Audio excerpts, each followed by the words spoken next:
Hello மக்களே, welcome back to our channel. இன்றைக்கி easy டேஸ்டியான ஹெல்த்தியான உரப்படை ரெசிபி தான் பார்க்க போகிறோம். இன்றைக்கி 1 கப் அளவு அரிசி எடுத்திருக்கேன். அதுக்கு 1/2 கப் அளவு துவரம்பருப்பு எடுத்திருக்கேன்.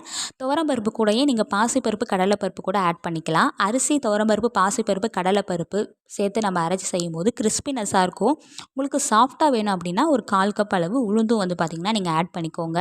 நான் சொன்னதை பார்த்திங்கன்னா தேவையான அளவு காஞ்ச மிளகா காரத்துக்கு ஏற்ப போட்டு ஊற வச்சுக்கோங்க. ஒரு 2 to 3 ஹவர்ஸ் ஊற வச்சுட்டு ஊறினதுக்கப்புறம் மிக்ஸி ஜாரில் போட்டு அரைக்கும் போது சீரகம், சோம்பு 1/4 டேபிள் ஸ்பூன் போட்டு பெருங்காயம் போட்டு தேவையான அளவு உப்பு கூடவே பார்த்தீங்கன்னா நீங்கள் மஞ்சத்தூள் கூட ஆட் பண்ணிக்கலாம்.